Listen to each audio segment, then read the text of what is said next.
26 grados 1 la temperatura. Esta es una edición especial de La Cornisa.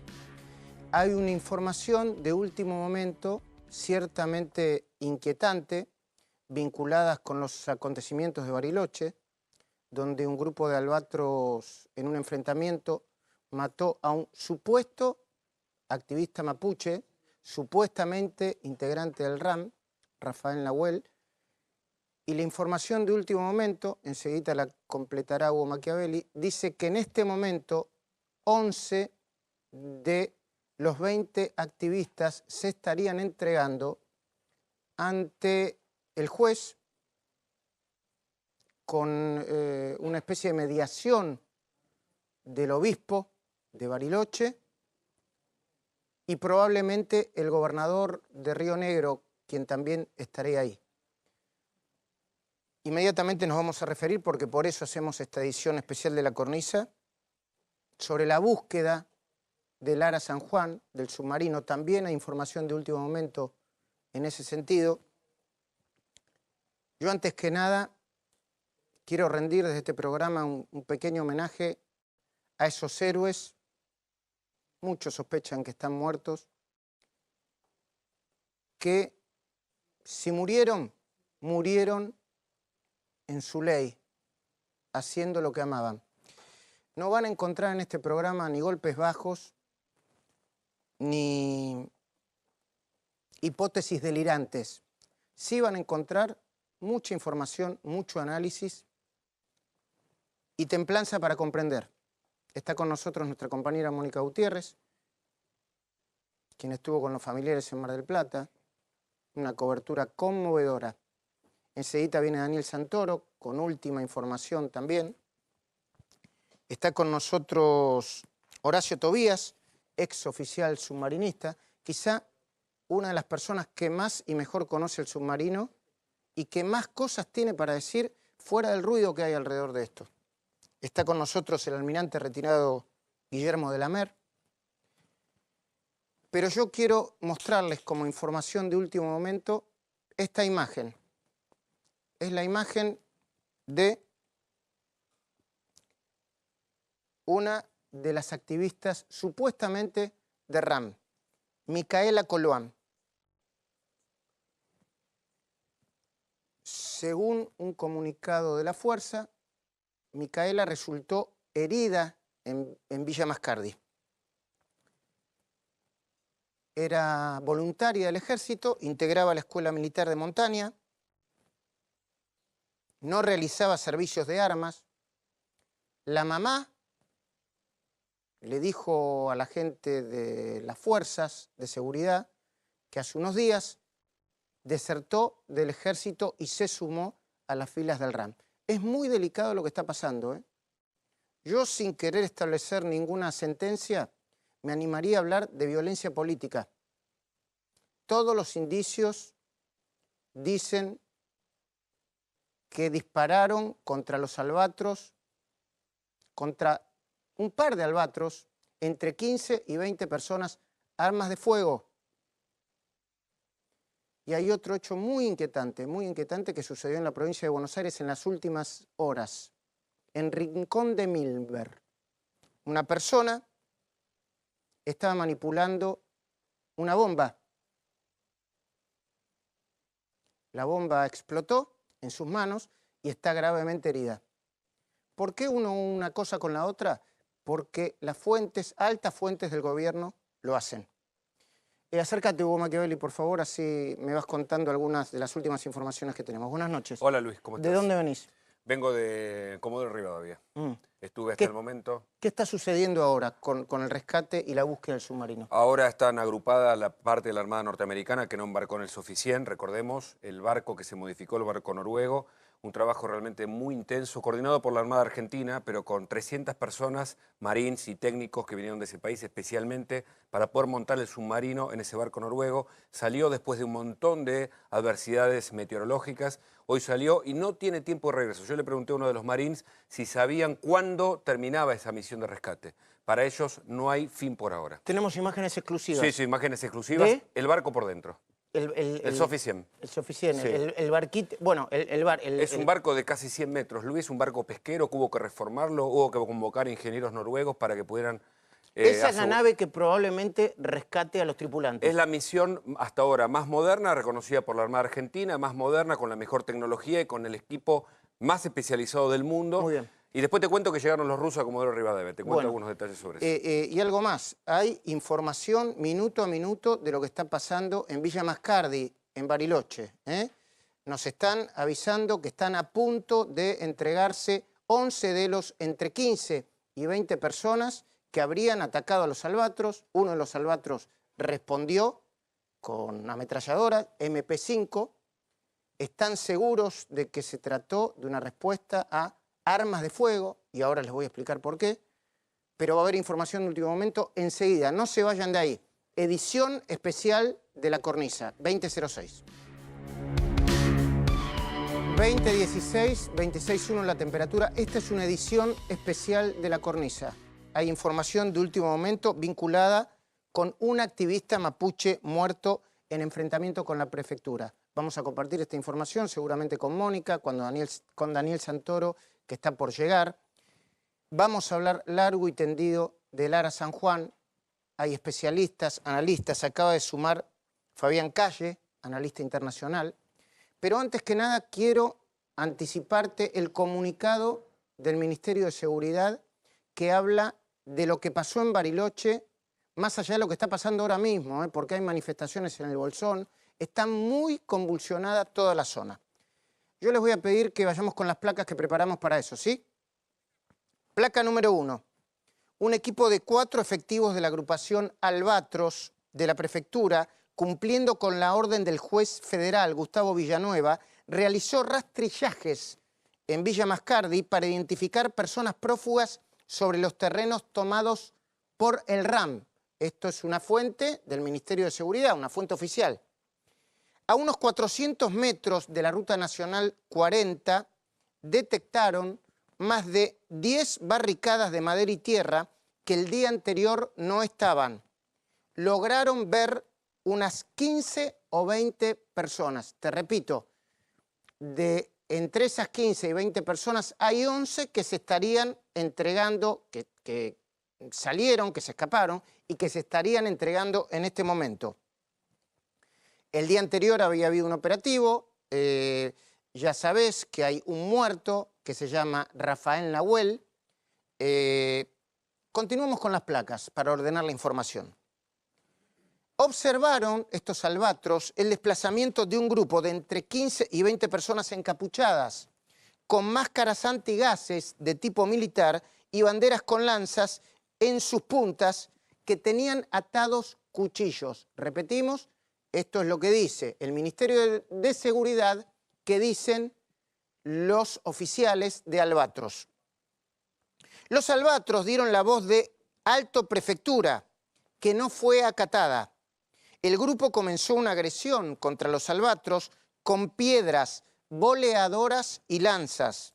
Uno de los efectivos, cumpliendo con las normas legales, repelió el ataque con un arma con munición no letal de pintura. Inmediatamente se escucharon gritos por parte del grupo de encapuchados que decían: «Los vamos a matar, son pocos, son 4». Acto seguido, los efectivos escucharon fuertes estampidos en dirección a su posición y observaron a 2 o más personas portando armas de fuego. Repito, dice el Ministerio de Seguridad, que dicen los Albatros, portando armas de fuego que, por el sonido y el efecto de las efracciones, daban cuenta de ser de grueso calibre. Se dieron cuenta del calibre de las balas porque, entre otras cosas, arrancaron ramas gruesas de cuajo. A continuación, el grupo de personas comenzó a avanzar utilizando movimientos tácticos militares y adoptando una formación de emboscada envolvente sobre los 4 efectivos, lo que demostraba la preparación militarizada. Hay otra cosa que también la demostraba y que son escuchas legales, por supuesto, que pidió el juez para este operativo. Uno de los efectivos, al ver que la patrulla se encontraba superada en número intentó comunicarse con la base para informar sobre la situación y solicitando apoyo y autorización para hacer uso de sus armas de fuego para salir del rodeo. Al no recibir respuesta de la base, cada uno de estos puntos es importantísimo porque va a ser motivo de una investigación aparte que ya inició el juez. Al no recibir respuesta de la base, usaron una granada de aturdimiento flashbang. Frente a la situación y frente a los disparos de arma de fuego por parte del grupo violento, inmediatamente comenzaron a replegarse hacia abajo, cubriéndose con disparos de fuegos intimidatorios, dicen los albatros, siempre en dirección hacia los árboles y no en dirección hacia los atacantes. Mientras la patrulla descendía, continúan, recibió el apoyo de otro efectivo que se encontraba ascendiendo luego de oír el pedido de ayuda. Finalmente el personal se reorganizó e inició el descenso. Finalmente se descendió hasta la ruta 40 finalizando el operativo. Posteriormente se tomó conocimiento sobre la existencia de personas heridas, una de ellas de gravedad. Es la persona que finalmente murió, Rafael Nahuel. A las 6 de la tarde aproximadamente descendieron 2 personas con una tercera que estaba herida. En ese momento se procedió a la detención de los mismos, identificado como Fausto Jones Huala, hermano de Jonas Huala, y Alejandro González. Bueno, Mónica, buenas noches, gracias por estar acá. Buenas noches. Es una situación muy compleja y de último momento. No hicimos esta edición especial para eso, pero tenemos que referirnos a eso. Bueno, lo primero que quiero decirte que de este tema se venía hablando bajo quiero decir sin que tuviera repercusión fuerte en los medios desde el comienzo de la semana. Yo la primera noticia que tuve que empezamos a averiguar que había unos terrenos que habían sido tomados en Villa Mascardi, dentro de un parque nacional. Yo en ese momento hice una consulta a Bariloche y me dijeron son entre 25 y 30 personas, pero en principio la gente del lugar los definía como mapuches, no como gente de la RAM. Son grupos que se han tomado estas tierras. Estas tierras en principio no estaban reivindicadas como tierras de los pueblos originarios. Son tierras que en principio están dentro de un parque nacional al lado de un hotel. El jueves hubo un desalojo en el lugar y aparentemente hay gente que quedó adentro.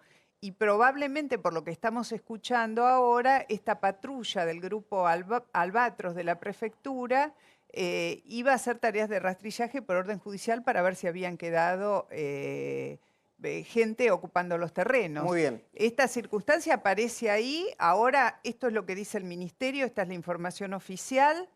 Hay que trabajar seguramente y esperar el cotejo de toda esta información. Ahora, en el Bolsón, un dato, Luis.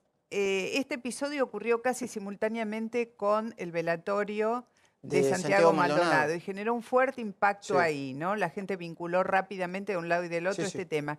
Y después hay que decir de que, bueno, la información está prácticamente en curso. O sea, claro que hay que estar... y la estamos analizando. En el Bolsón están cortando, creo que la ruta 40, hay unos entre 200 manifestantes. Y hubo incidentes en Bariloche, esto también hay que recordarlo. Obviamente. Te muestro de nuevo, antes de irme al corte, porque te prometo que la próxima hora y media vas a tener un programa muy especial que tiene que ver con el submarino y con lo que está pasando en Bariloche. Pero mostrame de nuevo la foto de Micaela Coalan, es el apellido, ¿no? Coluán. Mostrame la foto, por favor. Esta es la, ya informa oficialmente el Ministerio de Seguridad, la desertora del Ejército. Recordamos que en el Ejército hay profesionales del Ejército y otros que forman parte de... son voluntarios, como si fuera algo parecido a lo que antes del caso Carrasco era la conscripción. Esta chica hace unos días le dijo a la madre que iba a desertar y desertó y estaba entre los que, según dice el Ministerio de Seguridad, estaban atacando a los albatros. Te mostramos la cara nuevamente porque aparentemente está herida, la están buscando y muy probablemente esté en el pelotón de, activistas presuntamente mapuches o presuntamente del RAM que en este momento se estarían entregando. No te vayas porque vamos a tener un programa muy especial dentro de la edición especial de La Cornisa. 2038 261, edición especial de La Cornisa y no nos movemos más. Bueno, antes que nada, nuestro pequeño pero sentido homenaje a los 44 tripulantes del submarino Ara San Juan, una nave a la que todos buscamos hoy, como si formáramos parte de la fuerza. Y un fuerte abrazo contenedor a las familias de los submarinistas. Mónica estuvo ahí, nuestro compañero Carlitos Estrión está ahí en Mar del Plata, y ellos sintieron lo que les sucede. Pero me gustaría decirles, o me gustaría pedirles que nadie se confunda. Ya son héroes. Son personas que dedican y dedicaron sus vidas a defender la patria. Y si murieron, como sospechan muchos, lo hicieron en su buena ley, bajo el oficio que eligieron, en medio de una misión que se les encomendó y que aceptaron con orgullo. Y ahora sí, hablemos del tema. Hablemos de lo que está pasando ahora, con el submarino y en Bariloche también. Vos te preguntarás, ¿qué tienen en común la desaparición del Ara San Juan y el fallecimiento de Rafael Nahuel, de 27 años, dicen algunos, de 22, dicen otros? Ahí tenés la cara atrás. Integrante de una de las comunidades, digo aparentemente mapuches, que ocuparon el Parque Nacional de la Villa Mascardi. ¿Qué tienen en común?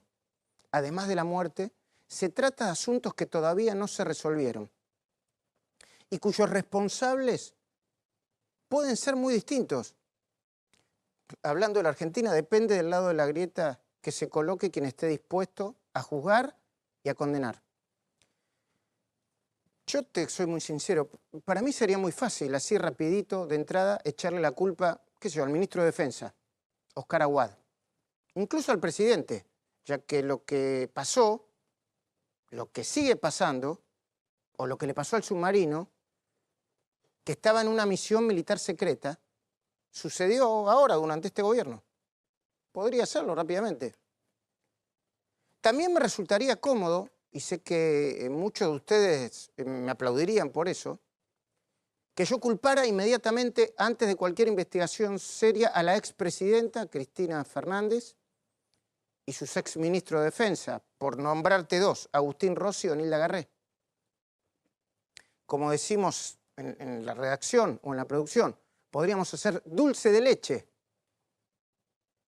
con el video de Cristina, que vieron muchos de ustedes, y las presuntas irregularidades, ya llegó Daniel Santoro hablando de eso, en las contrataciones presuntas, digo, del arreglo de media vida del submarino Ara San Juan.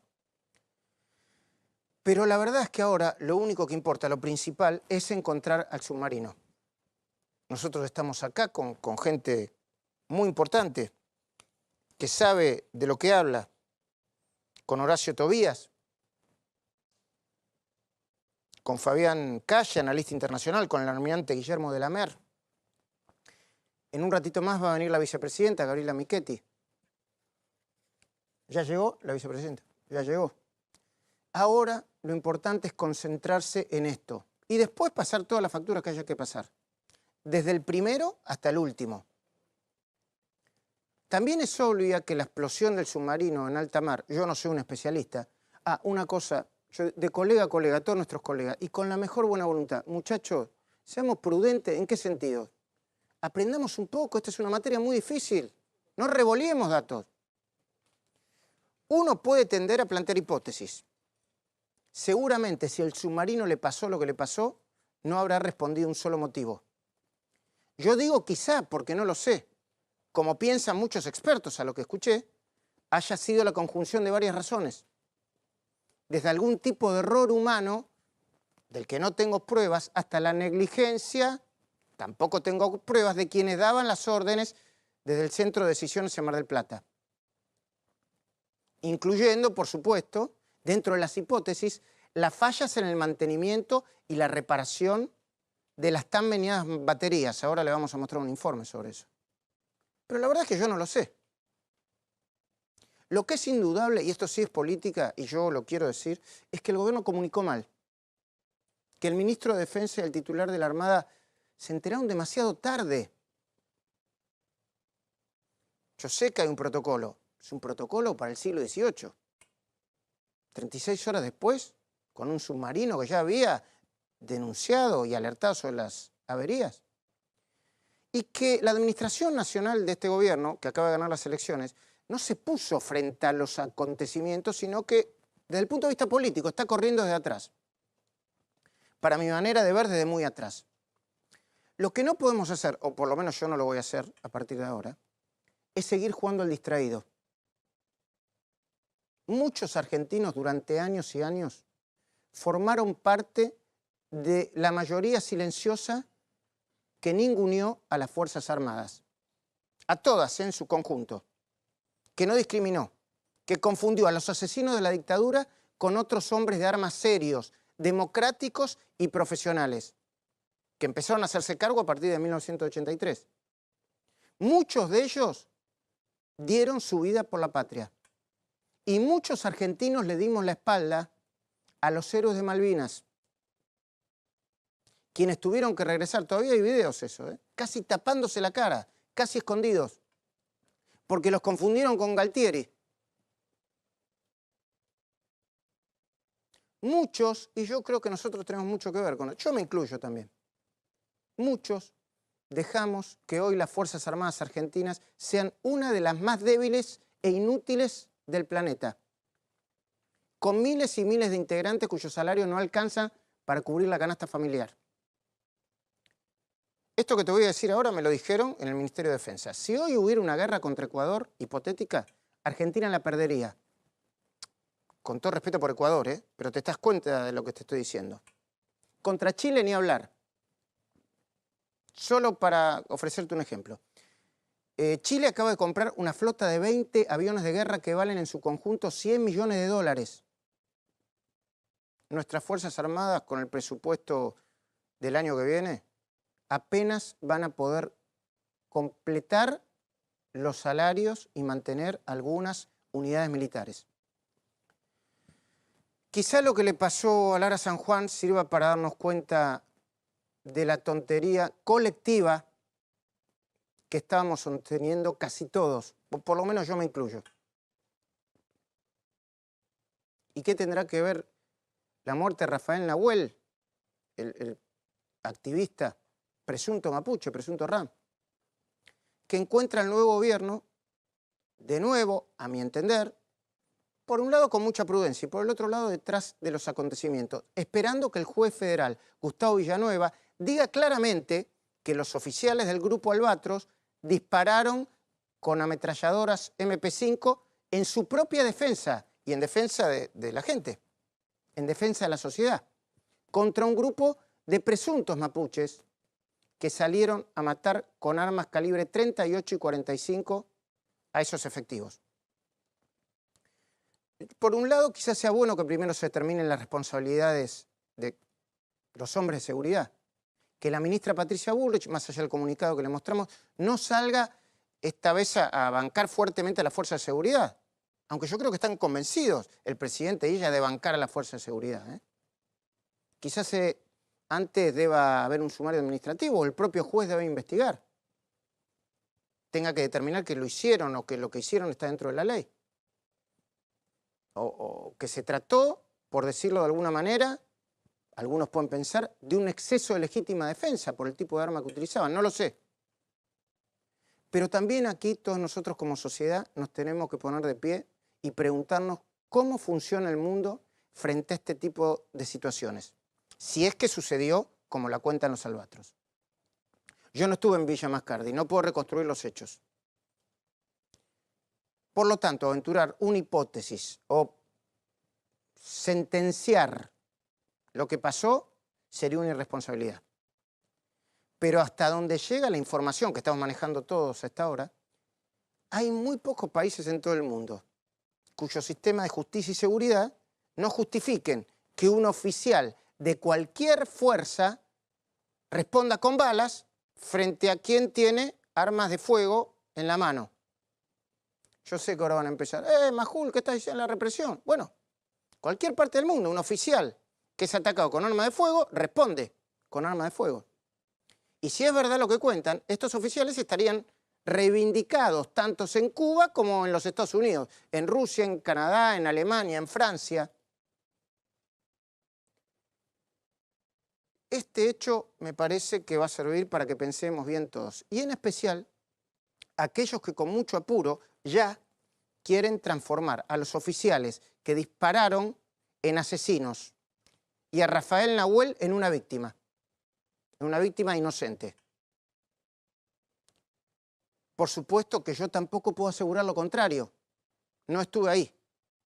Pero para eso hace falta reconstruir los hechos, no lanzar más nafta al fuego.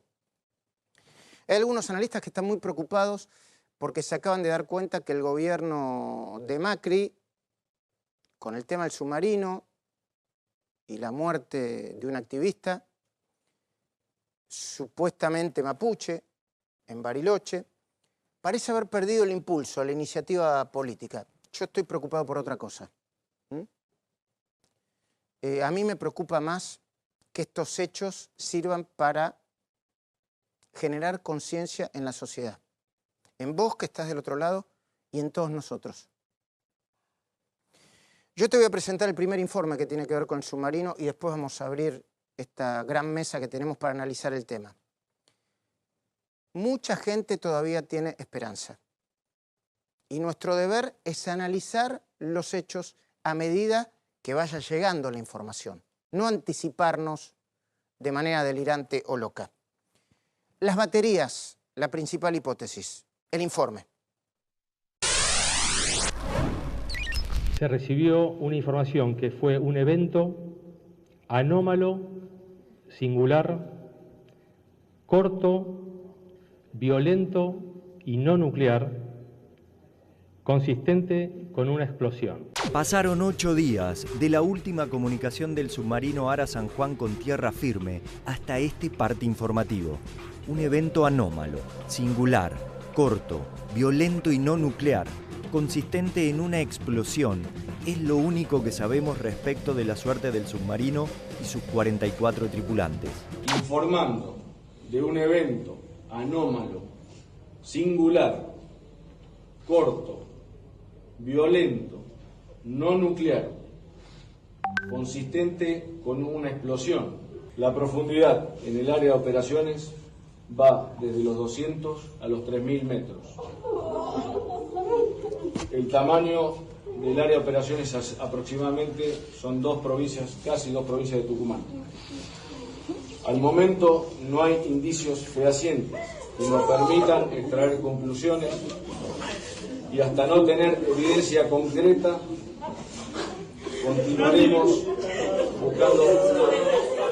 No se sabe aún a qué profundidad del océano se encuentra el submarino con sus 44 tripulantes. Las misiones estadounidenses y rusas se encuentran hoy abocadas a hallar el barco argentino. No se sabe aún cuál pudo haber sido la causa de la explosión.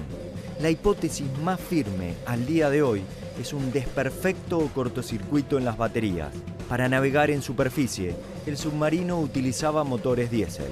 Para navegar en la profundidad del mar, las baterías son las que lo hacen deslizar.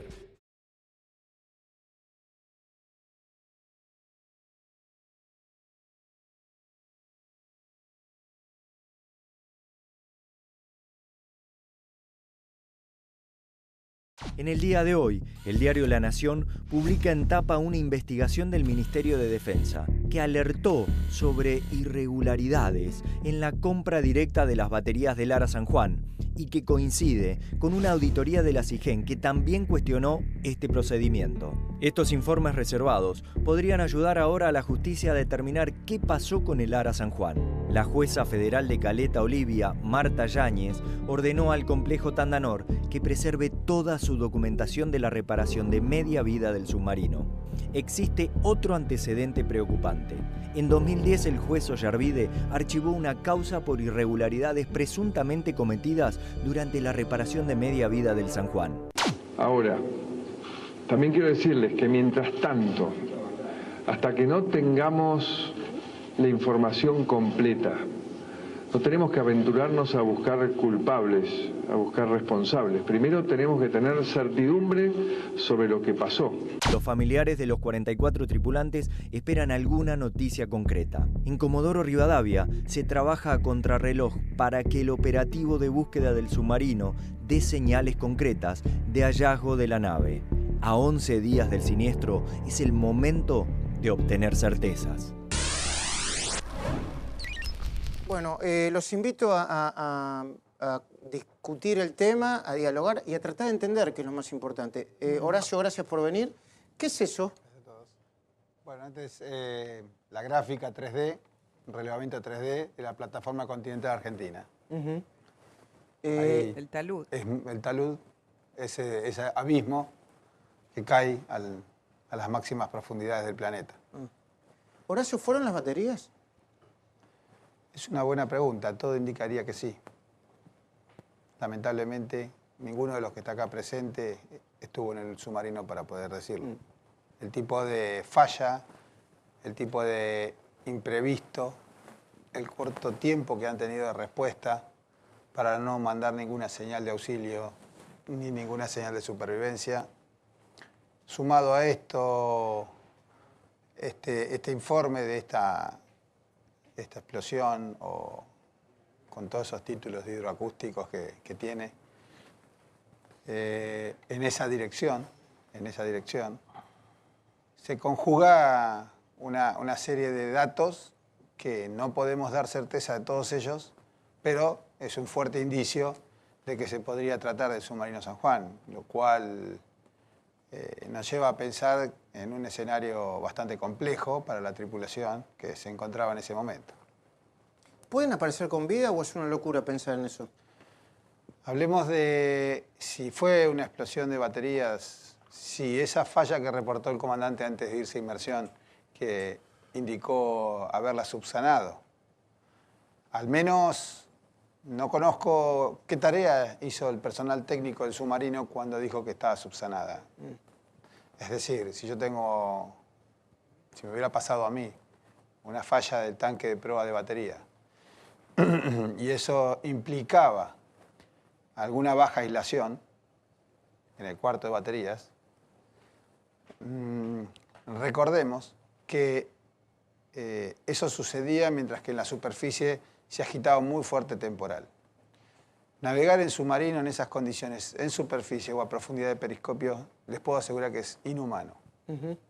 Es estar dentro de una garrafa golpeándose permanentemente de un lado para otro. El personal está atado con cinturones de seguridad en sus sillas que están atornilladas al piso. Y todo vuela, los platos vuelan, los vasos vuelan, todo se cae. Y el personal que está descansando, porque alguien tiene que hacer la guardia siguiente, o sea que tiene que ir a descansar en esas condiciones, se tiene que atar con cinturón de seguridad a la cama, porque vuela también de la cama. Por lo tanto, para el submarino, en esas condiciones, la única manera de poder avanzar en su derrota sin romper el material y sin sacrificar su personal era irse a inmersión. ¿Qué digo con esto? No es que son unos negligentes que dijeron, pero ¿cómo se fueron a inmersión? Yo creo que se fueron a inmersión. Se fueron a inmersión porque yendo a 40 metros de profundidad, que sería lo lógico. ¿A cuánto, perdón? 40 metros de profundidad. En un plano de 40 metros de profundidad, que es lo lógico como una navegación en inmersión no profunda, como para calmar un poco este movimiento, poder abrir el tanque de baterías, que es un tanque estanco, que tiene tapas estancas, que tiene un sistema de ventilación especial para barrer el hidrógeno que se genera dentro de las baterías, de los tanques de baterías. Para poder hacer eso yo necesito que el barco esté quieto, porque sería muy difícil explicarle a ustedes lo que es bajar una persona al tanque de baterías cuando en puerto, nada más, amarrado al muelle. Uno baja, cuando abre la tapa del tanque de baterías, uno saca la tapa, que será aproximadamente unos 70 por 70, 60 por 60, la tapa, que está en un pasillo frente a la cocina. Cuando uno la saca y cierra con unas cintas, así como esas cintas que hay en los aeropuertos para que la gente pase, cierra para que nadie vaya y se caiga en el pozo. Entonces se comunica a todos que está la tapa del tanque de baterías, en este caso tanque de batería de prueba abierta, prohibido circular por el pasillo. Para repararla. Para que un técnico pueda bajar a ver qué pasa. Porque, a ver, Yo tengo señales, hidrógeno, esto, pero tengo que tomar aislación de baterías. Tengo un tablero, una computadora que me está dando datos, pero la tengo que corroborar y tengo que bajar un técnico. Está bien. Bajar un técnico en esas condiciones, si el barco se mueve, es imposible. Es imposible. Almirante Guillermo de la Mer, usted tuvo un problema parecido o de características similares. Primero le pido que me lo cuente. Obviamente, Mónica y Daniel a disposición. Estamos aprendiendo con estamos todo. para Y Fabián también. No, claro. Nosotros estamos para escuchar en este momento. Sí. Ahora,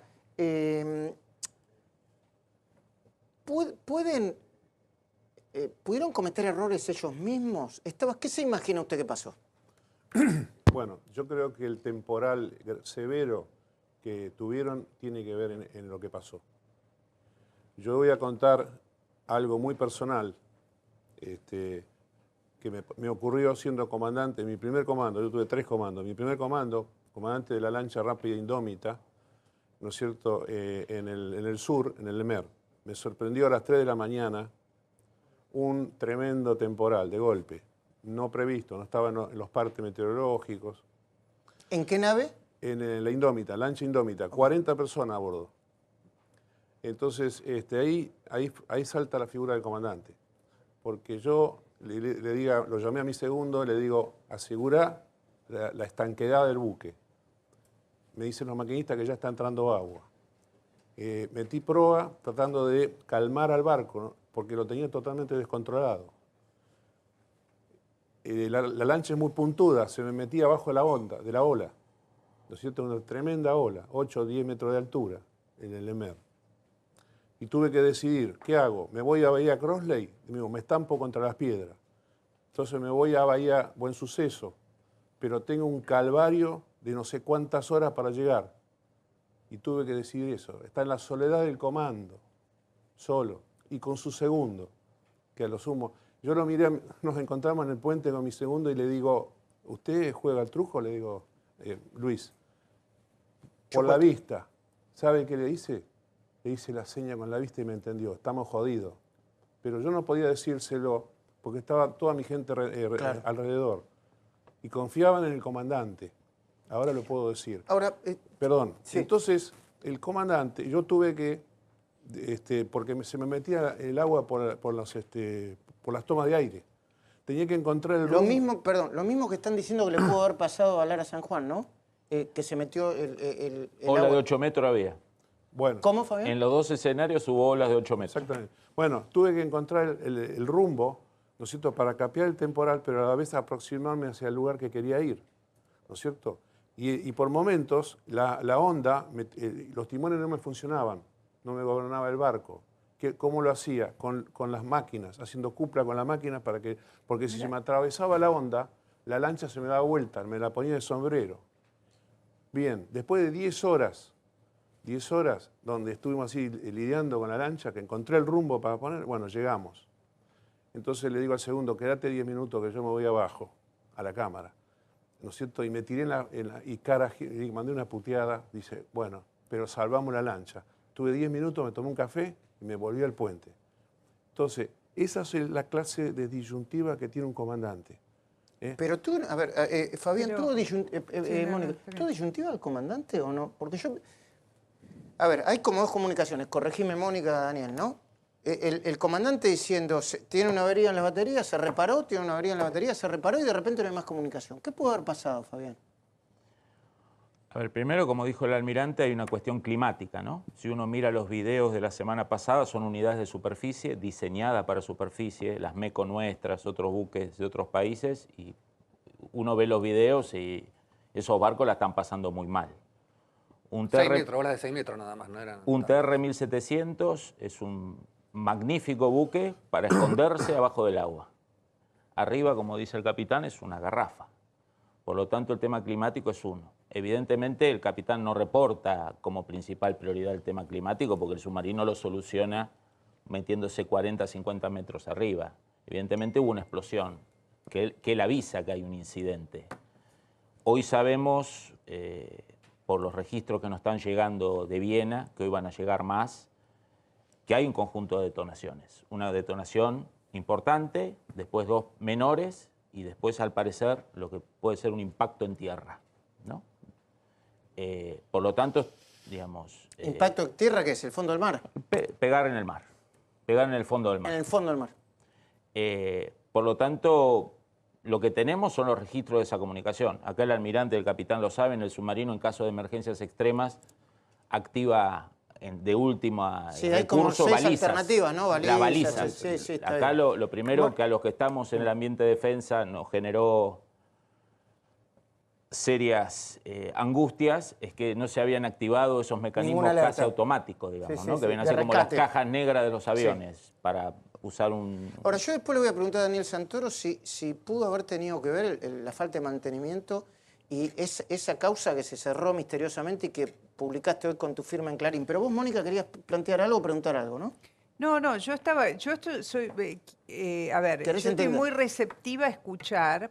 Creo que en este momento el manejo de la información es muy difícil, es muy complicado, sobre todo los que estamos en medios audiovisuales, de ir manejando la información, de hacerlo con prudencia, de no retasear información, pero no generar conjeturas sobre la base de la fantasía o de la nada. Creo que todavía hay que tener mucho respeto por las familias y respetar sobre todo ese pequeño hilo de esperanza o de ilusión que a algunos les permite seguir adelante en esta situación. Entonces, todo ese combo de factores nos obliga a ser muy delicados. A ver, estamos hablando de algo que por el momento solo hay indicios. Esos indicios de los que recién dabas cuenta, que son esta información captada que nos fue transmitido desde Austria de un determinado evento a partir de elementos sonoros que han registrado la situación. El submarino no se sabe dónde está, no ha sido encontrado. O sea, todo lo que tenemos son indicios y a partir de ahí conjeturas y supuestos análisis. Ahora, acá después viene toda la investigación de lo anterior. La información que hoy conocimos a través de los periodistas de investigación, el caso de Daniel, tiene que ver con presentaciones que se hicieron ante la justicia mucho tiempo atrás, a las que se desestimó el caso de Ollarvide en relación a procedimientos que no se respetaron durante el trámite de contratación del arreglo de media vida y de las baterías. Ese es un tema de análisis. Sí. El otro tema de análisis pendiente, que lo tendrá que hacer la jueza en su momento, es qué pasó con las comunicaciones entre el responsable... Sí. Bueno, están grabadas, pero todavía no han tomado estado público. Bueno, en algunos casos sí, hay que ver si son reales, pero en algunos casos hay como mensajes No, pero una cifrados. cosa son los mensajes entre los buques que están buscando en el lugar, que sí llegaron por WhatsApp, una cantidad enorme de supuestas cosas que nadie puede validar en este momento, y otra cosa son las comunicaciones oficiales entre el submarino y la base Mar del Plata. A ver, Daniel, contá lo que publicaste hoy para que la gente entienda y no se quede. Primero que quiero hacer una aclaración. Si no se puede rescatar el submarino para saber cuáles fueron las causas realmente de este accidente, digamos, todo hay que ir para atrás.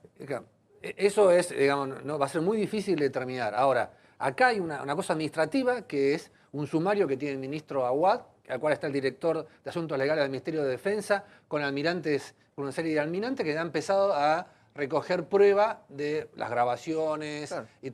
Después está esta causa que yo publiqué hoy, que es de una causa del año 2007, que el juez Ollarvide, un juez polémico, cerró, sin investigar. La cerró prácticamente sin investigar. ¿En qué consistía? Explícalo.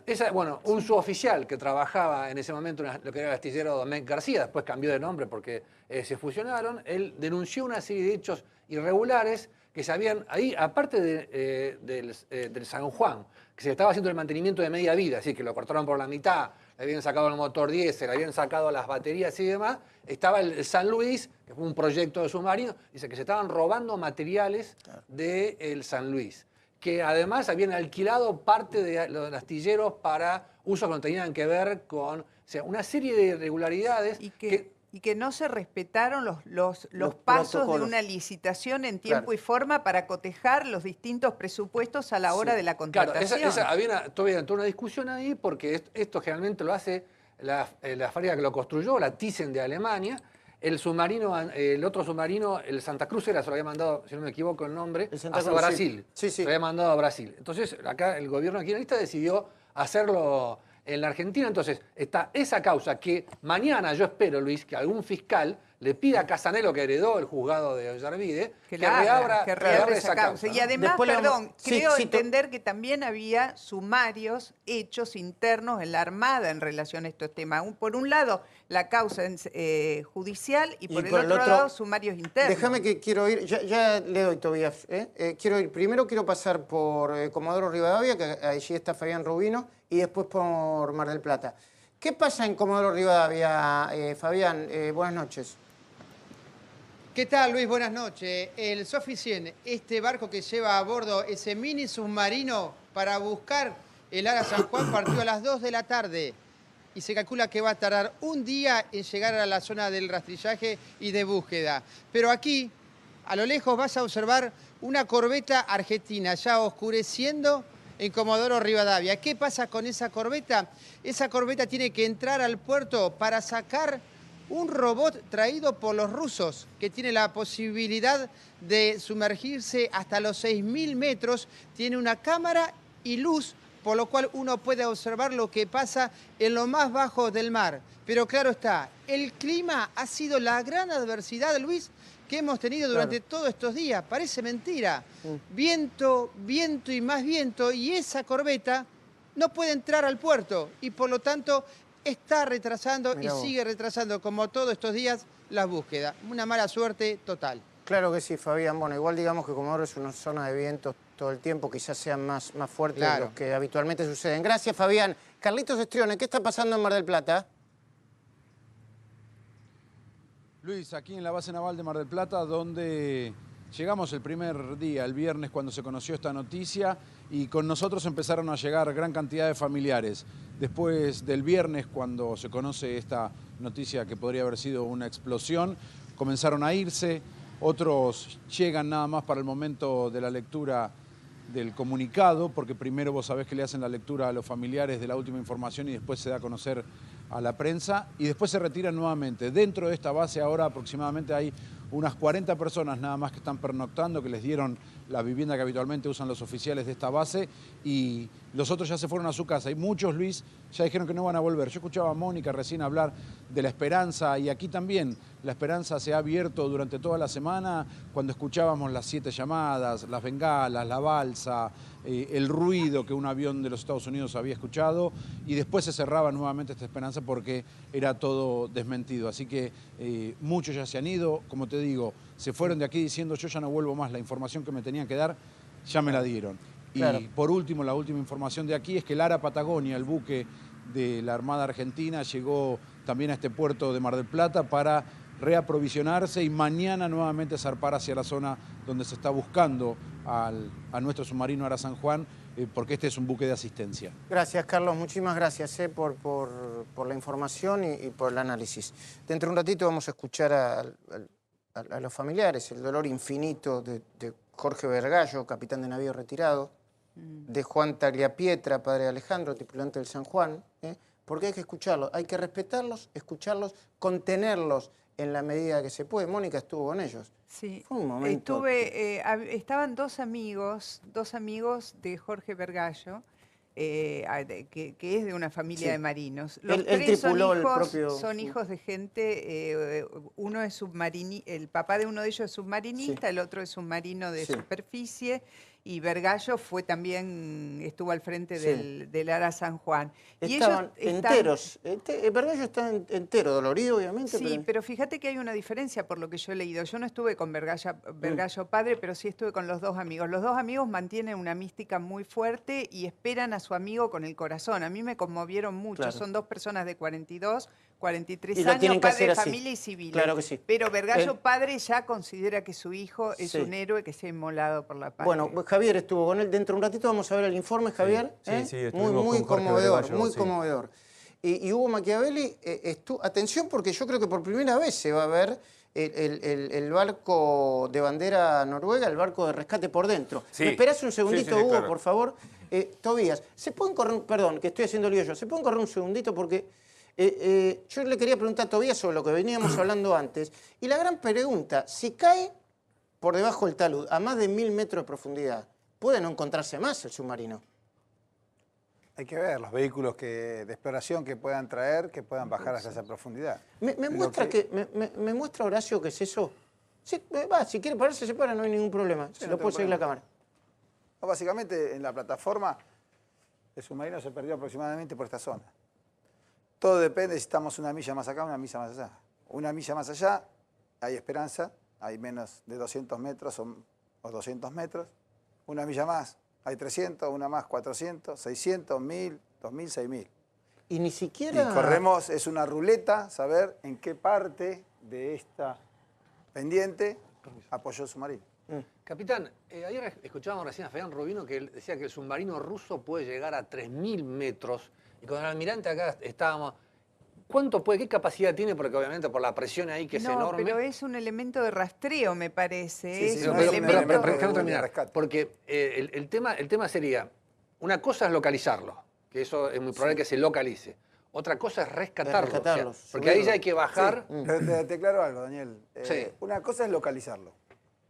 El localizarlo depende de la profundidad. No todos los equipos de localización alcanzan hasta la profundidad que tú quieras. Porque con el caso del Scorpion de Estados Unidos, la Marina de Estados Unidos decidió dejarlo como un santuario, dejarlo con toda la tripulación y demás, porque fue imposible para Estados Unidos sacarlo a flote, ¿no? Ninguna duda. Y bueno, yo no quiero decir que este sea otro caso, no lo puedo decir, porque primero lo quiero encontrar.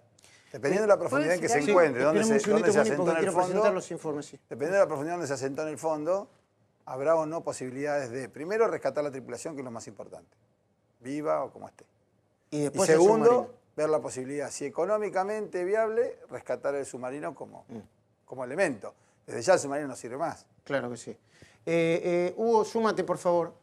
Bueno, vos estuviste en Comodoro. Sí, toda la semana estuvimos siguiendo la crónica diaria de lo que fue este trabajo de la Armada Norteamericana, los marines, técnicos, todos los hombres, coordinados también por la Armada Argentina. Se los veía poco en realidad los argentinos, porque estaba todo ese puerto, que no es tan grande, el puerto Comodoro Rivadavia, copado, reitero, por marines de Estados Unidos. Reformaron este barco Soficien, pudimos entrar una noche y grabar algo de lo que era ese lugar.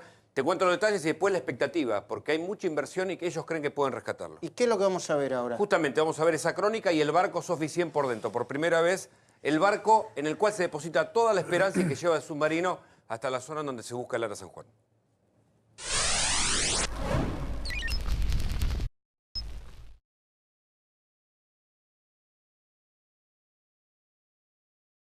Estamos en Comodoro Rivadavia, acá en la costa. Ustedes ven el Soficien, uno de los barcos que va a llegar y se va a sumar al rescate del Ara San Juan, y lo están acondicionando porque allí van a subir un submarino que tiene la capacidad de rescatar personas. Este es el submarino que es capaz de tripular o de llevar a unas 16 personas si se encuentra el Ara San Juan. Ahí ustedes ven cómo están cortando literalmente la popa del barco para poder subir y luego bajar el submarino. Un submarino de la Armada Norteamericana que está trabajando aquí con un equipo de marines. 300 personas están dedicadas a este trabajo.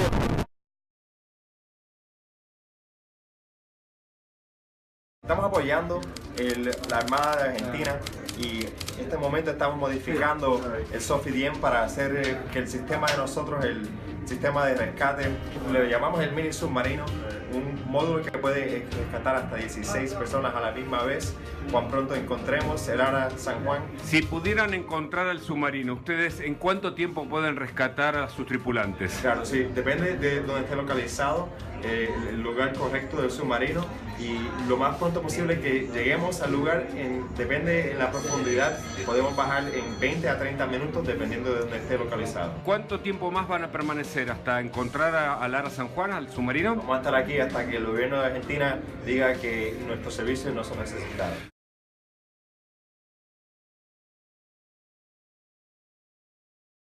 Ya pasaron las 10 de la noche y cortaron la popa del Soficien, el barco noruego.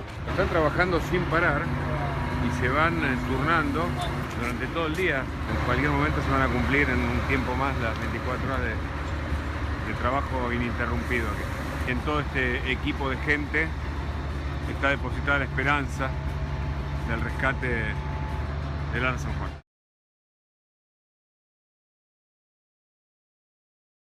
Estamos a bordo del Sophie 100. Este es el barco noruego que están reformando la Armada norteamericana. Tiene creo que 100 metros o algo así de largo, pero es realmente muy grande. Acá se los ve trabajando a través de esta base amarilla, es donde van a depositar. Ahí va a ir montado el submarino, la cápsula. Esa parte es la que fue cortada. Acá está parte del equipamiento y todo el personal que trabaja de noche.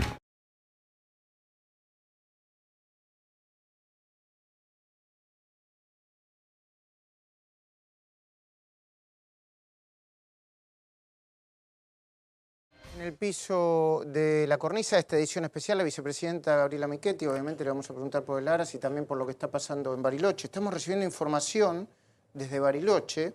Nos están diciendo que a los mapuches, o a los presuntos mapuches, el juez los dejó en el lugar, o sea que no los retiró ni los detuvo. Les dijo que podían tener 4 días de duelo.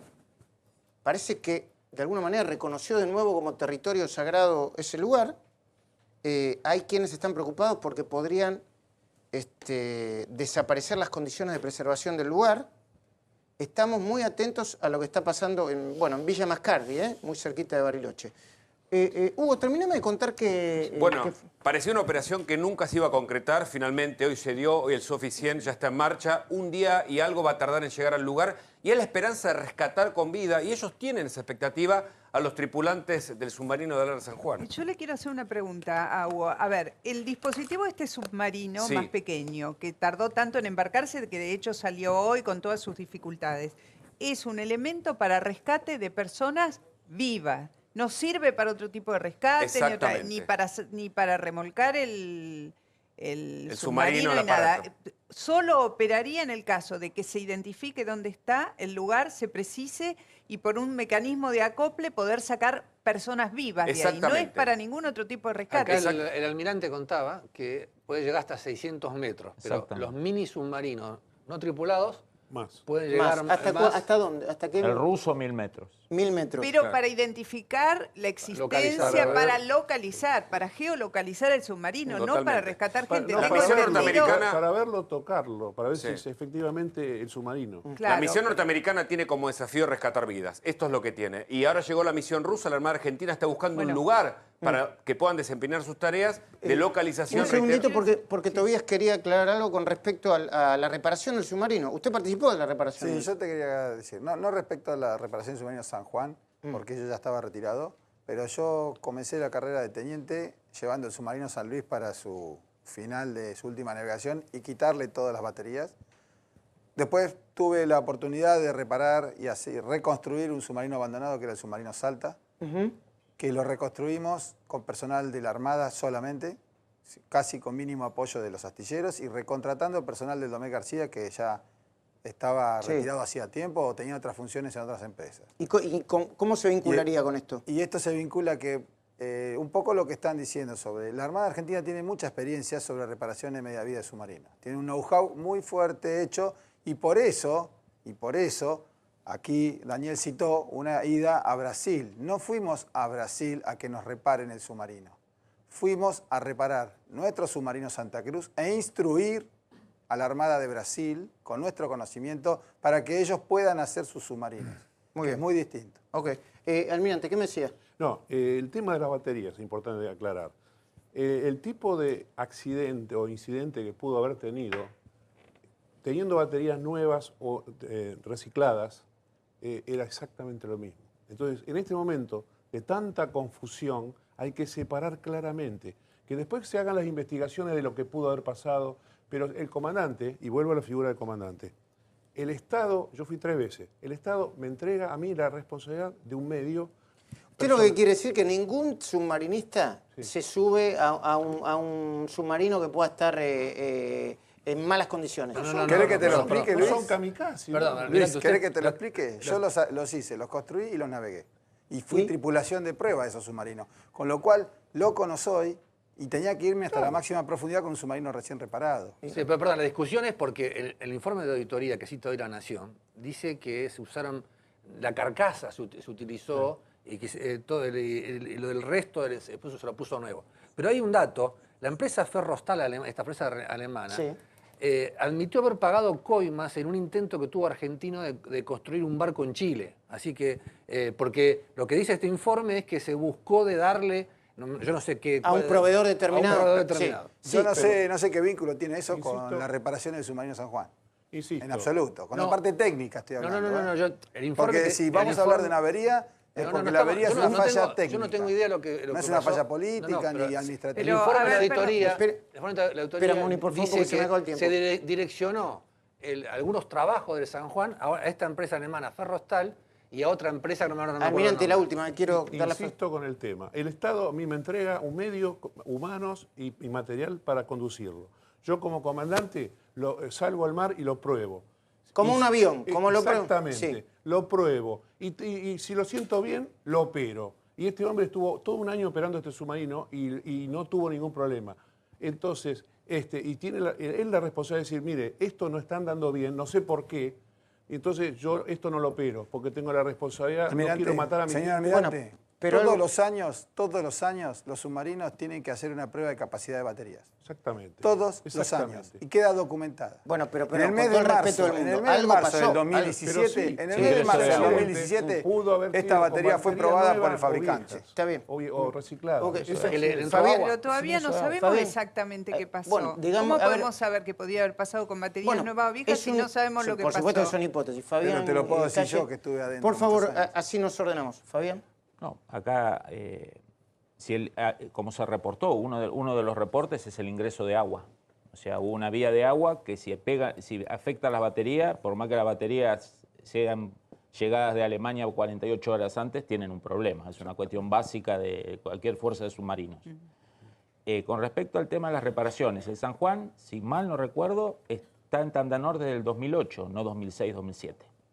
La reparación de media vida fue larga, innecesariamente larga, 2008-2014. Y he visto algunos artículos en los diarios que hablan de cuestiones de 2006-2007. San Juan no estaba ahí. No. Bueno, ¿Y qué quiere decir con eso? ¿Que pudo haber pasado? ¿Que entró agua? A ver, 3 planos. Creo que la prioridad hoy del Estado argentino tiene que ser la búsqueda del rescate que se está haciendo. Sí. Después algo que se va a encargar la justicia. Si se puede acceder al submarino, las cosas van a estar mucho más fáciles.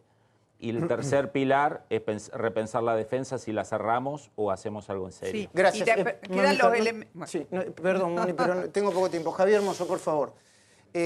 Hablamos con los familiares. Acá, en este programa, después de lo que pasó, no van a haber ni golpes bajos, van a haber gente esperanzada, sufriendo y hablando de lo que querían o lo que quieren a esta profesión. Hay que tener muy en cuenta que ellos estuvieron haciendo lo que quieren hacer. Javier. Sin dudas, es lo más triste de todo esto, hablar con los familiares de los submarinistas, con Jorge Vergallo, papá de Jorge Ignacio Vergallo.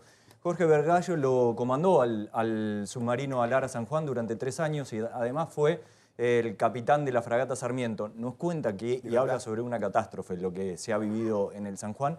Y también hablamos con Luis Tagliapietra, papá de Alejandro. Veamos. ¿Qué cree que ha pasado, Jorge?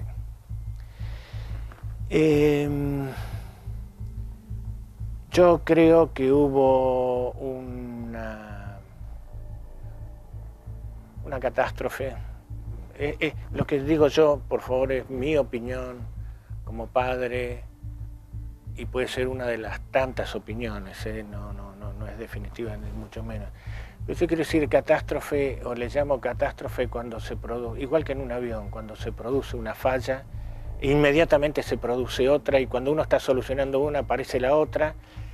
Y si el medio ambiente, como es el mar, no es, en especial nuestro mar, tan castigador, agrega un ingrediente de dificultad, la maniobra se puede llegar justamente a dificultar mucho más. Una vez que a mí me lo dijeron y que después lo informaron oficialmente, yo dije, se terminó. Terminó. No queda más nada. No queda más nada por hacer, creo yo, excepto tener fe y creer en el milagro. Antes de zarpar, estamos acá, en nuestra base naval, donde pertenecemos los submarinistas. Hoy más erguidos y más orgullosos que nunca, vamos a representar a la Fuerza de Submarinos.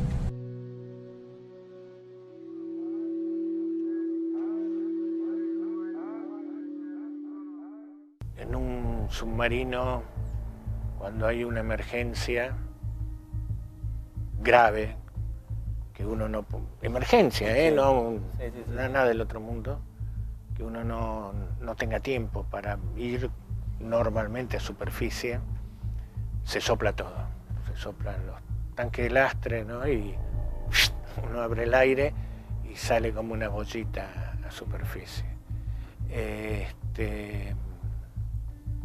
Lo que nunca me expliqué es por qué nadie lo hizo cuando todos están capacitados para hacerlo, aún en la oscuridad. Creo que la explosión ha sido lo suficientemente grande como para que no haya nadie, por X circunstancia, a lo mejor le lastimó una pierna y nada más, para que accione esas válvulas. Pero no tan grande como para que el submarino se rompa, porque si no habría muchas cosas flotando en el mar. Sí, sí. El San Juan tiene un sentimiento, o yo tengo un sentimiento muy particular por el San Juan, porque fue mi último comando, mi último año embarcado en submarino.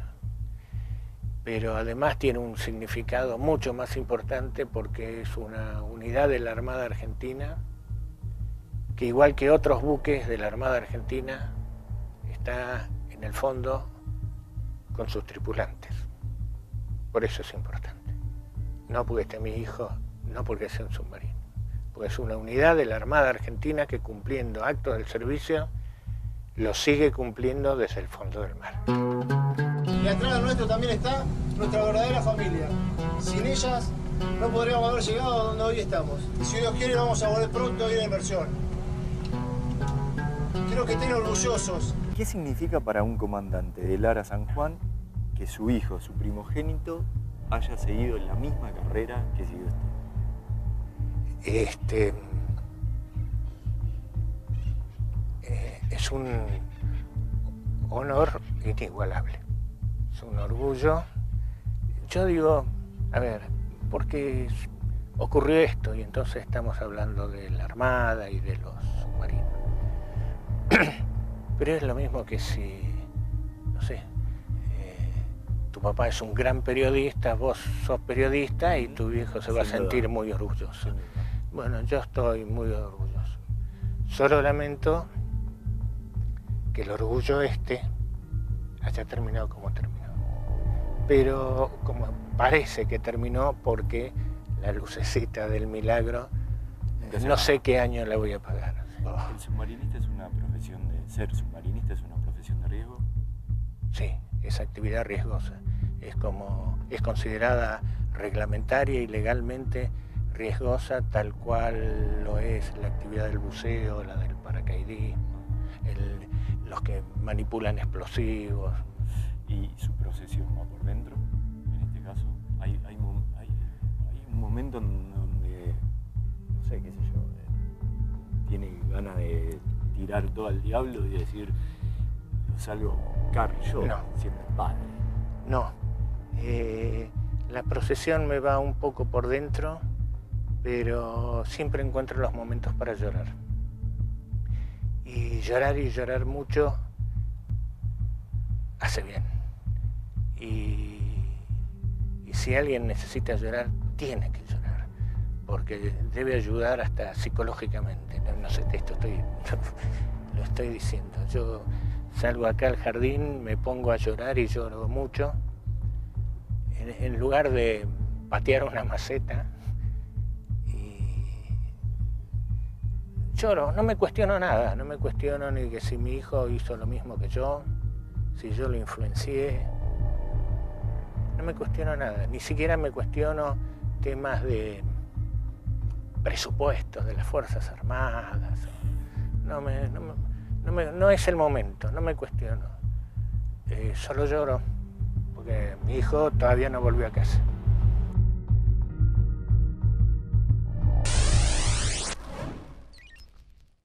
Claro, ¿y cómo no va a llorar, no?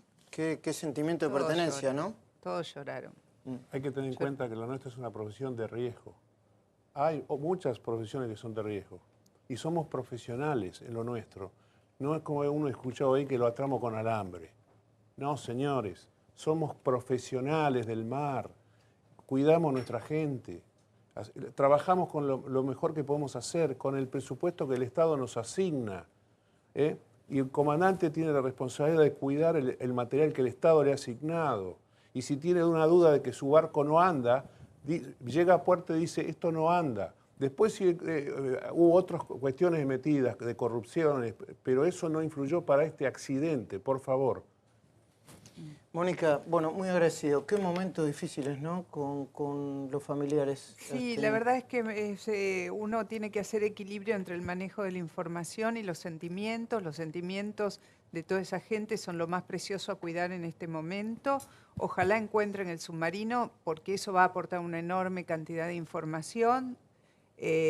Ojalá se produjera el milagro, pero nosotros no estamos para manejar el milagro, sino los datos de la realidad. Si no se encuentra el submarino, de todas maneras hay una gran cantidad de elementos para analizar esta causa que fue en su momento desestimada, los sumarios que había abierto y sobre todo todas las comunicaciones que han quedado grabadas en algún lugar y que, insisto, todavía no las conocemos. Están grabadas, están al acceso de la justicia, pero no las conocemos. Gracias por venir. Tobías, antes de despedirlo, no quiero dejar de repasar lo que me dijo, porque pasó por ahí y no. En marzo de este año revisaron las baterías. Por supuesto, todos los años el submarino se expone a un chequeo. ¿Y lo chequearon este año también? Todos los años hay un comité evaluador de submarinistas que hace, según una publicación de la Armada, una inspección de todos los sistemas del submarino punto por punto y los evalúa. En función de ese valor que obtiene, se suma, al final se saca un coeficiente, es el coeficiente de alistamiento de ese material de la Armada, dependiendo de su estado de conservación. ¿Y qué coeficiente tenía? Altísimo, acaba de terminar las reparaciones. Todos los sistemas funcionan.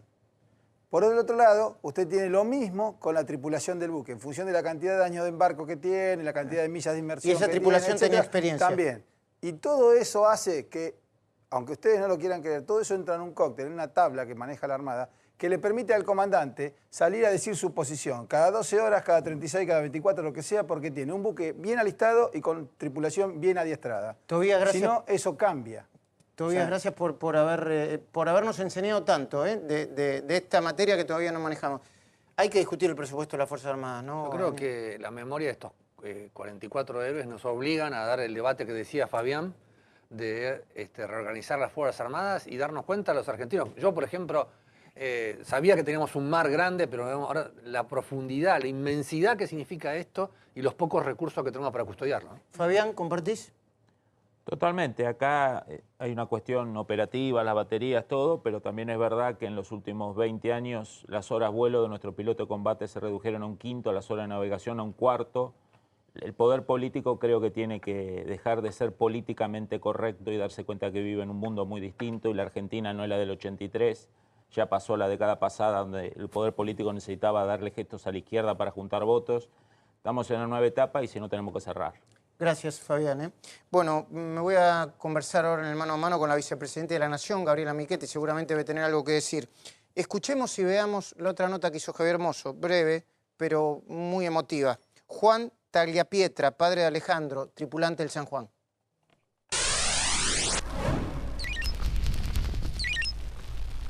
Me llama el jefe, el capitán Rossi, de acá, que era el jefe directo de mi hijo. Me dice, mira, lamentablemente te tengo que confirmar lo del ruido.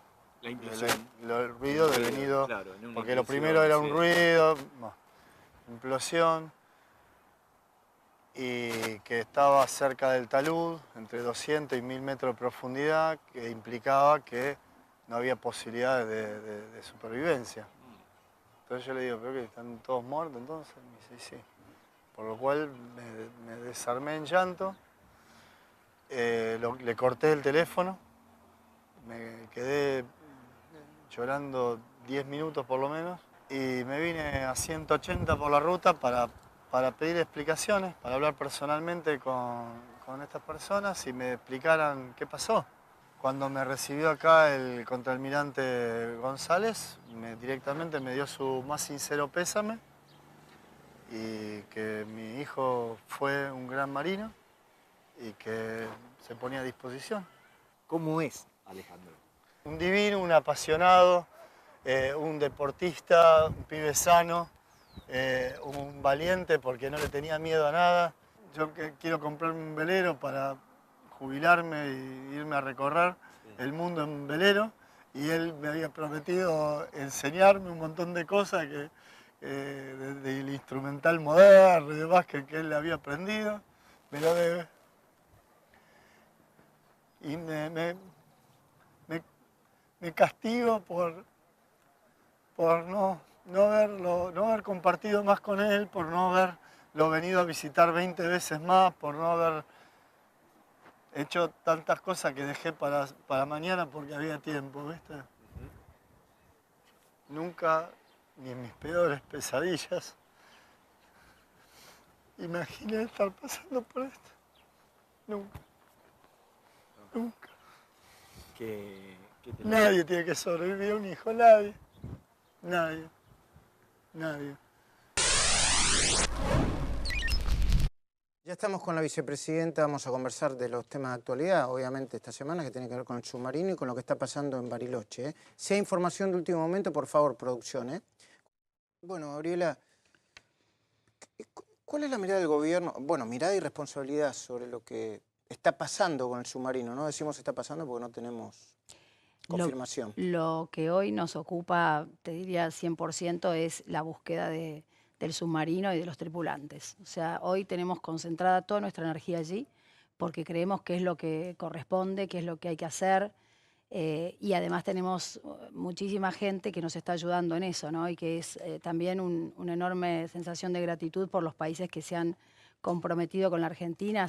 No se sabe si hay, parece ser que es la única operación militar, marina, ¿no? que tiene semejante cantidad de países involucrados en una ayuda que es una ayuda humanitaria, ¿no? Y creemos que esto es muy importante. Incluso países que son contrarios entre sí o que tienen disputas, sin embargo, se han unido para poder hacer esto. Y tenemos que concentrarnos ahí, Luis, porque todo lo que hagamos alrededor, está bien que la gente pregunte y que haya, digamos, dudas y que se tenga que llegar luego a una investigación de por qué pasó, lo que pasó y qué es lo que pasó. Pero no es el momento. Nosotros sentimos que hoy la responsabilidad que tenemos, como vos me preguntabas, es concentrarnos en la búsqueda. Tenemos que poner toda nuestra energía, toda nuestra capacidad, nuestras fuerzas en eso. Y de hecho es lo que estamos haciendo. ¿No hay que discutir el rol de las Fuerzas Armadas de verdad y del desmantelamiento que de alguna manera como sociedad permitimos? Bueno, yo como sociedad Yo creo que es cierto que después del 83 todos, digamos, es como que no supimos mucho qué hacer con el tema de las Fuerzas Armadas. Y ahí, digamos, nos tenemos que incluir como sociedad, como vos decís, ¿no? Porque no ha sido solo un tema de gobiernos, aunque en algunos gobiernos las cosas se iban un poco exageradas, ¿no? Se iban de manos, pero la verdad es que ninguno supo muy bien qué hacer con las Fuerzas Armadas y entonces siempre quedaron como al costado de las decisiones de presupuesto o de prioridades o de lo que fuera, ¿no? Entonces hay como una necesidad para mí muy importante de decir, bueno, si tenemos Fuerzas Armadas, que es lo que la Argentina tiene hoy, tengamos claro cuál es el rol y si tenemos claro cuál es el rol, démosles a ellos exactamente las herramientas y los instrumentos que necesitan para hacer esa tarea que le hemos encomendado. Porque si no, estamos jugando al como sí, y eso es terrible, porque obviamente nadie se hace cargo mucho de qué queremos con las Fuerzas Armadas. Me parece que eso hay que discutirlo a fondo y que realmente necesitamos una definición política y además de la sociedad, ¿no? De todas las fuerzas, que representan a la sociedad, para decir, bueno, esto es lo que las Fuerzas Armadas son, esto es lo que van a hacer, esta es su responsabilidad y estos son las herramientas y los recursos para eso. ¿Y qué hay que hacer con las Fuerzas Armadas hoy?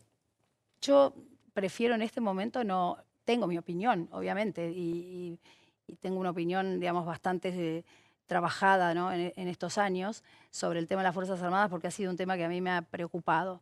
Pero bueno, pero prefiero en este momento no, porque yo soy la vicepresidenta de la Nación y cualquier opinión que yo tenga hoy es una opinión que puede tener peso en la sociedad y creo que todavía no la hemos discutido en el lugar donde tenemos que discutirla.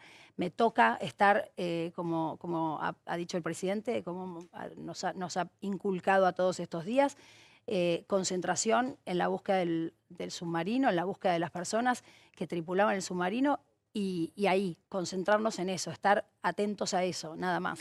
Yo supongo que se reúnen con el presidente para saber qué posibilidades reales hay de rescatar al submarino y a los tripulantes, eventualmente con vida o sin vida.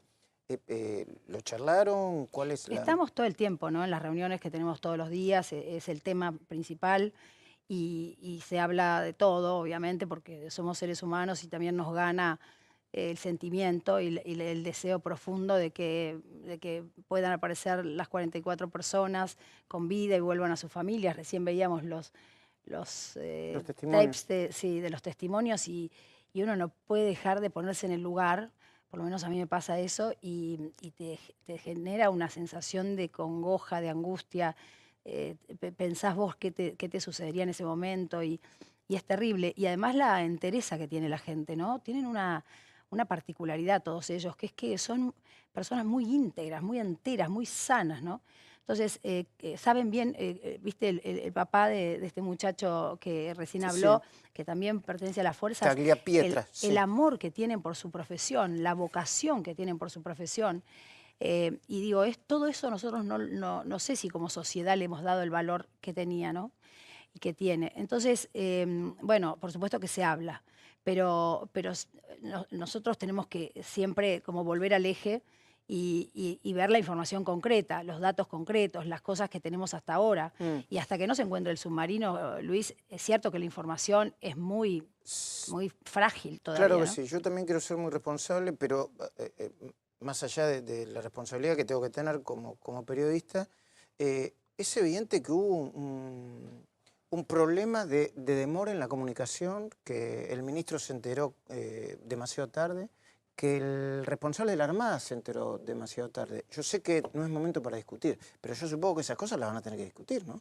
Todo se discutirá, como te decía recién, nada se ocultará, porque esto es una de las condiciones que nuestro gobierno ha puesto dentro de del propio equipo y que le ha dicho a la sociedad que va a ser así y que de eso se trata el cambio fundamentalmente, de poner la verdad sobre la mesa y de que de una vez por todas entendamos, toda la sociedad, que no podemos seguir los argentinos haciendo opinión de la opinión, que cada vez que tenemos una problemática, algo que definir, algo que pensar para el futuro, lo tenemos que hacer sobre la realidad. O sea, es verdad que la verdad absoluta no existe, o en todo caso, digamos, lo que creemos en una religión o lo que fuera, pensamos que ahí está la verdad, pero no lo imponemos al resto. O sea, todo el mundo tiene un pedazo de la verdad. La verdad absoluta no la vamos a encontrar, pero los hechos son los hechos y se pueden describir como son. Digamos. Obviamente, hay un hecho que existe y que es el responsable de la base de Mar del Plata, el comandante de la base de Mar del Plata acaba de presentar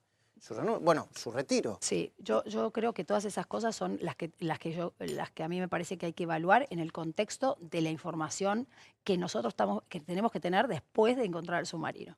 Porque si las evaluamos ahora, empieza, me parece a mí, como una tensión y una tirantez que nos saca de eje y nos pone en un lugar que es muy doloroso para los familiares. Sí. Entonces, estando, digamos, con la tranquilidad y la serenidad de poder concentrarnos en lo que tenemos que hacer, estamos cerca de los familiares. Si nos vamos a discutir temas de responsabilidades políticas, hoy, en este momento, vamos a hacer lío, vamos a hacer algo que no está bien.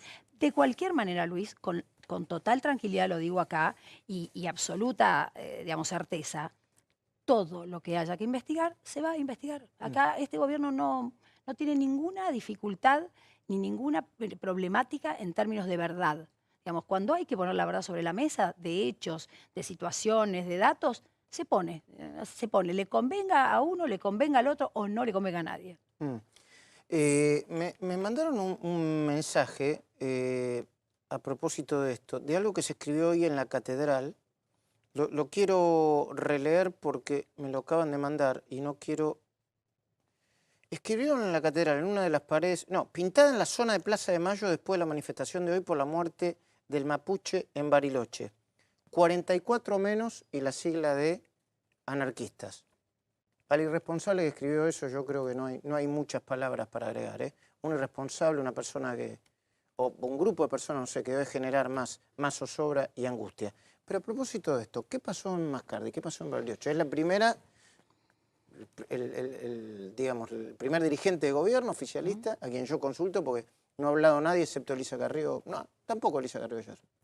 Mira, Luis, lo que nosotros tenemos como información hasta ahora de lo que sucedió ayer es que un grupo de personas que forman parte de una organización muy violenta, yo no la llamaría personas que están ligadas con la comunidad mapuche, me parece que los mapuches ya nos han hablado muchas veces de que ellos no son violentos, no son agresivos, no plantean las cosas así a la sociedad, al contrario, son personas de muchísima paz, han convivido con nosotros toda la vida y nunca ha habido estos problemas.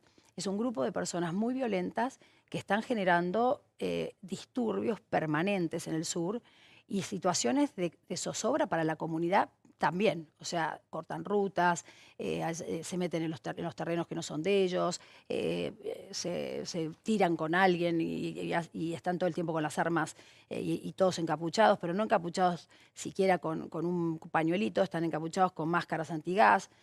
Bueno, ¿Con máscaras antigás? Sí, esas personas habían generado una situación de violencia, creo que el jueves o viernes anterior. Y entonces, bueno, obviamente en la causa... Ay, perdón, estoy mal de la garganta. No, puede ser que bajemos el aire, si es posible. Eso sería bueno. Sí. En la causa que sigue esta problemática y estos disturbios y estas problemáticas, estos momentos de violencia que generan este grupo de personas que se denominan RAM. Resistencia Ancestral Mapuche. Exacto. Ellos tienen una causa y en esa causa, en el marco de esa causa, el juez dio a la fuerza de seguridad, a la prefectura en este caso, y a los albatros la orden de que los busquen y de que los tomen, digamos, ¿no? Los aprendan. Los detengan. Exactamente. Entonces, se produce una situación en la cual van 4 personas de la prefectura del grupo Albatros a un lugar, ahí en la zona del Mascardi, exactamente, y aparecen entre 15 y 20, no se sabe bien cuántas son, personas de este grupo con las armas que te quieras imaginar, o sea, desde el cuchillo, tenían lanzas, tenían armas de fuego, pero lo que te ocurra. Armas de fuego, de balas. De todos, de todo lo que te puedas imaginar. Hablaban de armas calibre de 22 en adelante, ¿no? Yo no lo sé a eso, bueno, no tomé ese dato, pero existe ese dato. Sí, es el dato que está dando el Ministerio de Seguridad. Exacto, entonces... en esa situación, estas 4 personas obviamente tratan de disuadir al RAM para que se vaya, para que baje su ataque. No lo hacen, bueno, los albatros tiran todo el tiempo tiran a los árboles, al aire. Esa fue la información que dieron los albatros. Exacto, y parece ser que, bueno, ellos siguieron y eran, digamos, realmente atacantes, o sea, no era gente que estaba resistiendo un ataque, no, todo lo contrario. Y ahí aparece este episodio de la muerte que obviamente, ninguno de nosotros, del gobierno, de la gente, nadie va a querer que se muera alguien, nadie. Ahora, lo que nosotros tenemos que decir acá, Luis, y tenemos que ser muy serios con esto también, es que el beneficio de la duda siempre lo tiene que tener la fuerza de seguridad que ejerce el monopolio de la fuerza que tiene que ejercer el Estado para cuidarnos a vos, a mí y a todos los que viven en esa zona del sur. Porque, digamos, si nosotros no le damos a la fuerza de seguridad, primero, hasta que se sepa bien, digamos, toda la información que pasó, la causa, etcétera, el beneficio de la duda, que nos están defendiendo a nosotros, y en este caso a gente que vive en el sur y que vive permanentemente asediada con este grupo violento, porque te lo dice cualquiera que vive en esa zona, me parece que estamos haciendo las cosas mal si no lo hacemos así. Entonces, tenemos que empezar a darnos cuenta que ante la violencia, ante la agresión, ante el ataque, una fuerza de seguridad tiene que defender a los ciudadanos y tiene que o detener o generar la situación, digamos, de rechazo a ese ataque que es necesario generar. Entonces tenemos que tener esto muy claro, porque si no entramos en, bueno, pero lo que pasa es que tal cosa y que tal, y ahí otra vez vamos a la opinión de la opinión, ¿no? No, está bien. Bueno, en el caso, esto parece, bueno, para algunos puede ser una verdad de perogrullo, pero yo lo quiero plantear acá, ¿no? Porque se discute mucho en la Argentina. En el caso de que algún miembro del RAM, ¿no? Presuntamente mapuche, no, algún miembro del RAM, haya atacado con armas de fuego a los oficiales del Grupo Albatro, y los oficiales del Grupo Albatro hayan respondido con sus ametralladoras MP5, y eventualmente hayan matado ellos, ¿no? Que puede ser una posibilidad, una hipótesis altamente probable, que hayan matado ellos con sus armas a Rafael Nahuel. ¿Aún así reivindica el monopolio de la fuerza por parte del Estado? Absolutamente, porque si no, ¿quién va a tener o sea, vos pensás, Luis, que si el Estado no tiene ese monopolio de la fuerza, estamos en la ley de la selva. O sea, vos, yo, cualquiera de nosotros tiene un arma y tira a quien quiere y te peleas con alguien y lo matás, como podría ser una sociedad en la cual no hay un contrato social de reglas de juego y de gente que tiene que hacer cumplir las reglas de juego. Entonces nosotros necesitamos volver a ponernos en la cabecita que hay una determinada norma que cumplir y si esa norma no se cumple, hay quienes tienen que hacerla cumplir. Entonces, ante la violencia, los únicos que tienen la legitimidad de pararla, de frenarla, son las fuerzas de seguridad que nosotros hemos decidido que nos defiendan a los ciudadanos. Y eso es una responsabilidad del gobierno, es una responsabilidad de quien está administrando en ese momento, porque es la decisión que hemos tomado como Estado, ya no como gobierno de turno, como Estado. Regirnos por normas y tener quien cuida que esas normas se cumplan. Entonces, esto tenemos que tenerlo muy claro porque hemos, justamente hablando de las fuerzas de seguridad y hablando de lo que significan, en este caso las fuerzas, digamos, son distintas porque unas son las Fuerzas Armadas y otras son las de Seguridad Interior, pero de cualquier manera, todo esto es un combo en el que vamos a tener que ponernos de acuerdo los argentinos otra vez en el inicio, te diría, más básico de una sociedad que es democrática y que tiene, por supuesto, normas que cumplirse y además quienes son autoridad para hacerlas cumplir. Digamos, esto lo tenemos que tener claro. Si después la autoridad se extralimitó, si hizo algo que no tenía que hacer y no cumplió un protocolo, porque todas estas cosas están protocolizadas y tienen sus normas también internas, bueno, entonces ahí se verá con la justicia qué pasa. Pero el concepto de la fuerza de seguridad que ejerce el monopolio de fuerza que tiene el Estado y es el único legítimo para poder ejercerla, eso no lo podemos olvidar. Me dicen que tenemos la foto de la pintada que me mandaron a mí y yo leí. No sé si la consiguieron y la subieron. A ver, ¿dónde está? Ahí está. Ahí está. A ver, Santiago Maldonado. Rafael siempre presente. 44 menos. Y el signo... ¿Qué tatú? Me dicen... es... Al lado del 44, al lado del 44, decís. Hay 4 puntos.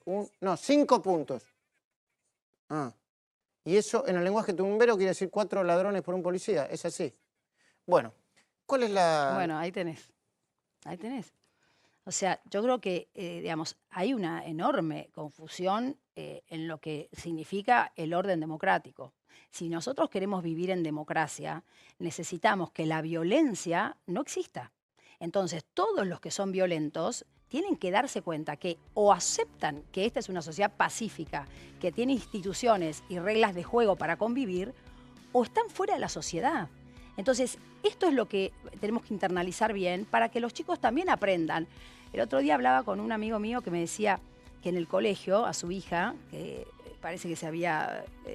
habían tenido un compañero que tenía más faltas de las que tenía que tener, o sea, 25, más de 25. Bueno, no pasó nada, siguió sin ningún problema. Entonces ella le contaba al papá, pero fíjate, al final ¿cómo es? Entonces yo falto 28, 30, no importa.